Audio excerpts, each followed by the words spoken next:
Welcome back. So let's look broadly at the economy following cheery reports of increased crude oil production. And joining us on this particular one is Mr. Johnson Chukwu, Managing Director, Cowrie Assets Limited. Mr. Chukwu, welcome to the program. Good morning, and thank you for having me. It's good to have you. It's heartwarming to note that the country's crude oil production has risen to 1.71 million barrels per day between April 2025 and April 2026. That's the highest recorded in 5 years. Of course, there's a debate over whether or not the NNPC is supposed to be declaring that turnover. But speak to us broadly about the measure that Nigeria is recording off of the conflict in the Middle East. Is this impressive enough for you, or Nigeria should be recording more gains? Well, if you say whether this is impressive enough for me, the key thing is that by virtue of being a crude oil producer and producing one of the most one of the highest quality crude, which is vanillite, that actually commands currently commanding a huge premium above even Brent. Nigeria has a lot to benefit. With the benefit may be constrained by the fact we may have had some forward sales that will not allow us to take all the profit coming from the current increase in crude prices. But ultimately, whatever is our free crude, we're getting the benefit of elevated crude prices. The other aspect, which is at the beginning of your question, is our crude production. From what you said, that crude production is about 1.71 million barrels a day. I wouldn't know whether that figure is for April. But of course, the March figure is already out there. NUPR has already published the March figure, which was 1.38 million barrels a day. So maybe the figure you are talking of now is current figure, which is yet to be published, or includes crude production plus condensate. Bear in mind that Nigeria condensate production is not considered as part of our crude quota, and is not counted as a part of our crude production. And we are producing between 200,000 barrels to 250,000 barrels of condensate on a daily basis. So if you add that to the crude production, then maybe that's what you are referring to, about 1.71 million barrels a day. But if you exclude condensate, I think it would be difficult for us to have achieved from 1.38 million barrels a day in March to 1.71 million barrels a day in April. Yeah, so Mr. Chukwu, so basically the data is a one-year report by Ojulari's leadership. He was appointed, I think it was appointed sometime last year, July or so, or April. So he did like a one-year mandate report, that's what it's called. And in that report, he was highlighting the fact that at some point in that report, that crude oil and condensate production, like you rightly noted, went up as high as 1.71. I think that was in June and July of 2025, because last month's report was 1.38, February was 1.331, April is not going to be out till the next month, so we don't have that number yet. But what he's generally saying is that under his leadership at some point, numbers went as high as 1.7, which was a 5-year high. So I just need to get that data out of the way, that it's not like a latest report, because that's almost impossible as we stand. But let's talk about the macroeconomic dynamics that we are looking at, and how you think the government can make the most, because it's a two-edged sword. On one hand, the government may be getting some additional money in terms of windfall. Last 2 days now, the numbers have gone higher than $100 per barrel of crude in terms of Brent. And now we're hearing that UAE is going to be leaving OPEC, meaning that their 3.5 may increase to 5, pushing more supply, and maybe in the short term cutting down the price. But Strait of Hormuz is still closed. Where I'm going to with this is, now that I have the opportunity to ask you, what can government do whilst they are getting the windfall at the macro level to help those of us at the micro level to get some relief? I know they are not going to pay for subsidy. So we're talking about a form of production subsidy. Yes, clearly the government is not likely and is not encouraged to go back to subsidy in the format it was. But governments elsewhere in the world, everywhere in the world, including our government, also must look at windows to grant reliefs to citizens, particularly at difficult periods. I know some countries are granting relief to their citizens. So what can Nigeria do? One of which is look at what is the least disruptive subsidy that the government can grant or support the government can grant and can easily pull back when the situation normalizes. And I think it has to do with our tax expense, our personal income tax. If you look at the personal income tax that households or employees of labor, employees are paying, if the government can grant some form of personal income tax holidays to employees, and that could, because payee tax is paid at the state level, so the federal government can actually agree with the state government that for these 2-3 months we're going to reduce the effective tax rate that individuals pay by 50%, or grant them a 100% tax break, tax holidays. So citizens will use that savings from taxes to make up for the increase in cost of living. And it, at least some extent, it will help them cushion the impact of the increase in cost of living. And then for the most vulnerable, those who are not even subject to taxes because of their very low income, government can improve on the conditional tax payment that I made to them and increase those figures. I think the federal government has already increased some allowances due to federal government employees. So maybe the state government can also be encouraged to do that. I believe there are multiple windows that the federal government and the state government can act to cushion the impact on the citizens. Because the 3 tiers of government are getting the benefit of this increase in revenue. You look at how much was shared in the month of March. I mean, about over 2 trillion naira was shared to the 3 tiers of government, which means the governments have enhanced revenue from as a result of this war. And I think it's just appropriate that they help, this increased revenue of the government will help the government cushion the impact on the citizens. So the operationalization of it has always been a challenge. In fact, according to some reports, it's been said that Dangote is still sort of selling below the market price, and I'm talking about petrol now. This is said to be from an official in the organization who doesn't want to be named. We don't know how true that is because you can attribute it.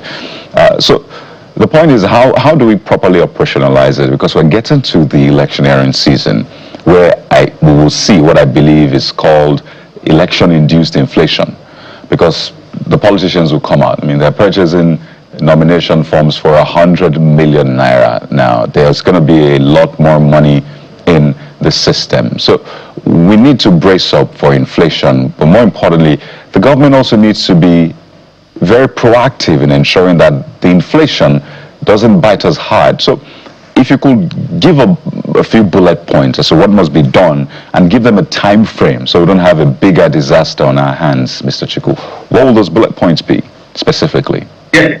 Yes, it's very simple, which is why I'm looking at options that do not require a long period of a long process of structures. One, we already have the poverty register. Go back to the poverty register, and based on the poverty register, give out handouts to those who are the most vulnerable.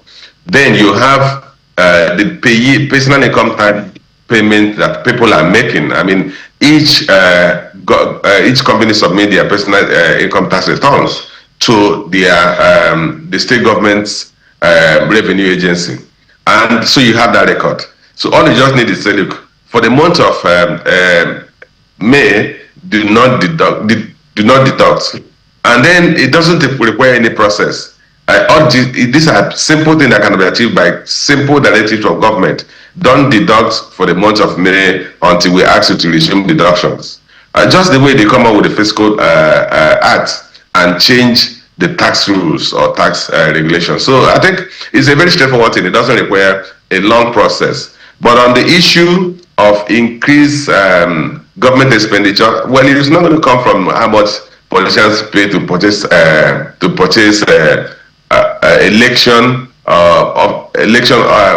political office election positions.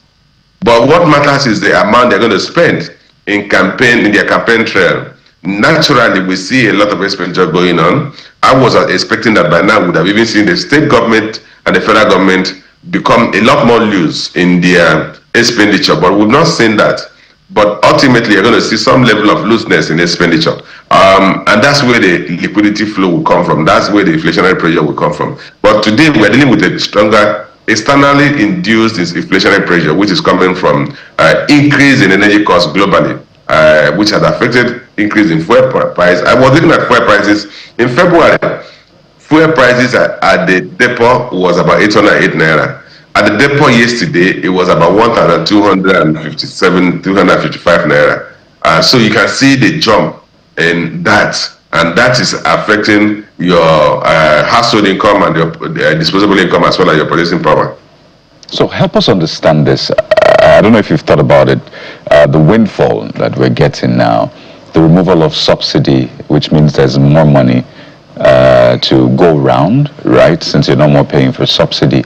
But we've also seen borrowing to a large extent. Just yesterday, the House of Reps approved the $500 million plus loan request. The Senate had approved it almost immediately. Prior to that, we've seen the $6 billion as well to fund the 2026 budget. So there's always that disparity. There's the windfall from crude oil at this point. There's the monies gotten from removal of subsidy, and there's still also a lot of borrowing. How do we reconcile this? That's a contradiction that we'll have to deal with, and it's very obvious at the federal level, because if you look at the state level, you see that the state government, most of them are winding down their loan portfolios. I'm not sure many states have borrowed much in the past 1 year, but most of the borrowing is coming from the federal government level. So which we are going to challenge the federal government to further improve its fiscal management to reduce this cost of this borrowing. Because if you even look at the figures of borrowing last year, you observe that the national debt was about 144 trillion at the beginning of last year, in December 2024. By the end of December 2025, the national debt had gone to 159 trillion, an increase of 15 trillion, and most of those increments were at the federal government level. So the key thing that Nigerians need to challenge the federal government. We cannot continue to borrow this much at a time when we have increased revenue coming from tax collections, coming from now the windfall from oil and gas, from our oil exports, as well as the removal of subsidy. It's a question that is a clear contradiction, and many of us have spoken extensively on that. The federal government needs to look at its fiscal management. And interestingly, the news out there is that the federal government is not even disbursing much for capital expenditure. So the question is that why are we spending this much? We are budgeting about 15 trillion for debt service, and we're planning to borrow more. If you look at the deficit for this year's budget, it's about 34 trillion naira. So if you have to borrow another 34 trillion naira to add to 159 trillion naira, call it 160 trillion naira, then you are talking of something about 194 trillion naira national debt at the end of this year. So let's find out if the money is working for Nigerians. And it's just a few months to the next general elections. Some would say good timing to assess the administration based on the promises made. And what are some of those key promises? Reduction of inflation, increased agricultural production, improved economic performance by 7%, amongst others. So where would you say the administration is? And I'm, differently asking you to assess it based on these key promises, not forgetting that the inflation figure that we recorded just a few weeks ago for the month of March is disputed. One of the things we have to realize that every economic action has implications. The government took a bold decision to take out subsidy on petroleum products. It was definitely going to have an impact on price levels. We did, and we're still dealing with that. The government decided to harmonize the exchange rates. It was going to have implications on the price level, on the exchange rate. So those implications we're dealing with. The question is that whether the government in its own projections of economic performance factored in the critical decisions they were going to take at the onset of the administration. So if they did, then the person who did those projections may have to review those the basis of those the assumption that underpinned those projections. There was no way you will harmonize the exchange rate, take out subsidy, you're not going to have a double-digit inflation rate. There was no way you could have had that. And then we're also dealing with some extraneous factors, issues around insecurity in the major food base of the country that has led to food inflation remaining sticky. So they have to deal with that. In terms of GDP growth rate, a projection of 7%, given the current macroeconomic environment, was very optimistic. And many of us have stated repeatedly that some of the assumptions underpinning the national budget and the projection of the government are always overly optimistic. And in a lot of instances, they are not achieved. And when they're not achieved, there's no way the government would have achieved its economic projection. There's no way the economy will grow at 7% in the next 2, 3, 5 years. And the government is actually, I mean, you are living with it. The government has been mounting that the economy is going to be an economy of $1 trillion in 2030. 2030 is just 4 years away. So if you're going to take that to the bank and you're going to ask a person like me how that will be achieved, the economy today is less than $300 billion. What a growth rate will lead to an achievement of $1 trillion in 4 years' time. So some of these projections, what I'm just in effect in summary, that some of the projections are overly optimistic. They may be largely driven by political exigencies to make us feel good and they be optimistic instead of presenting the facts as damning as they are and allow us to adjust our minds and moderate our expectations. Mr. Chukwu, economics is always a wake-up call. You can do politics, but the numbers will tell otherwise. So let's stay with one thing that we must get out of you today, and that has to do with whether we are spending right. People argue and say there's nothing wrong with borrowing. It depends on what you're borrowing for. And then we've also had the issue of revenue generation. Although the issue of 2025 revenue became a controversial issue, on one hand, the president said he met it. On the other hand, we had another narrative from the minister now fired, Wale Edu, and then the NRS boss, Zach Adedeji, talking about the president was right, but they were using it to fund 2-year budget, 1 year revenue for 2 years, two fiscal years. But at the opening and commissioning of the new building of NRS, he mentioned that 2025, according to him, Nigeria generated 28 trillion naira as against the 41 or so that was projected as generated revenue. So if we take out debt servicing, recurrent expenditure, we should have some balance to be able to do a few things. So which of the problems are we dealing with? Is it a spending right problem or a revenue problem or a hybrid? I would say it's a strategic problem. And when I say a strategic problem, because when you talk of strategic problem, it has to encompass both revenue challenges and expenditure, getting value for money or prioritizing expenditure. I did mention earlier that we are 159 trillion in national debt. The projection that we're going to spend about 15 trillion in servicing the national debt. The government had projected about 34 trillion naira as revenue. So in effect, about 50% of it, if it achieves that budgeted revenue, will go into debt service.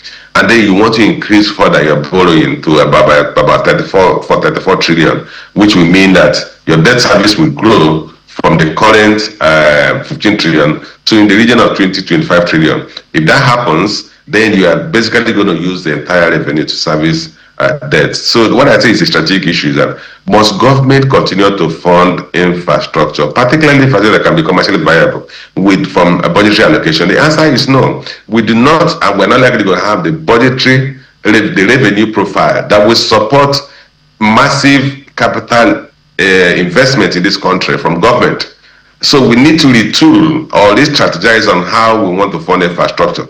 If it is commercially viable, the private sector can fund it.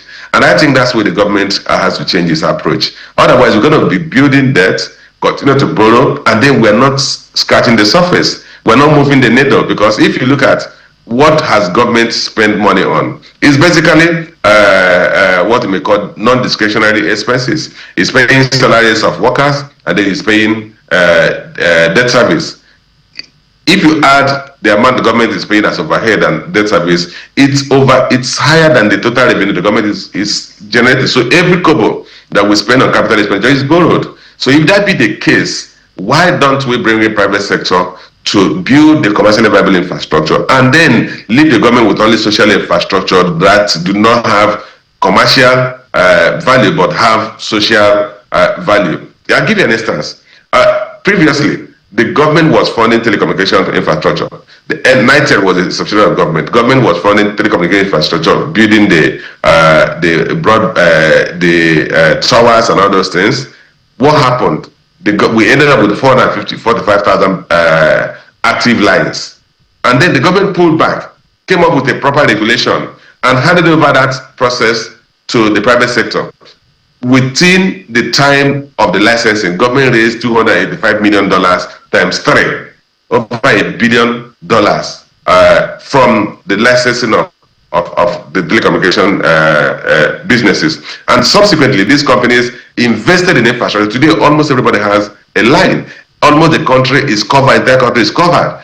And no government did not spend one kobo. Government rather deriving revenue from taxes, right of way, and all what have you, from that strategic initiative to move away from government funding in telecommunications and allowing the private sector to do that. We can do the same thing with rail lines. We can do the same thing with highways. There are a couple of highways in this country that are commercially viable. Lagos Ibadan Express Road. Look at the level of traffic. Shagamu to Bini Express Road. Bini to Onitsha to Aba Highway. Onitsha to Enugu. Port Harcourt to Enugu. And Kano to Kaduna.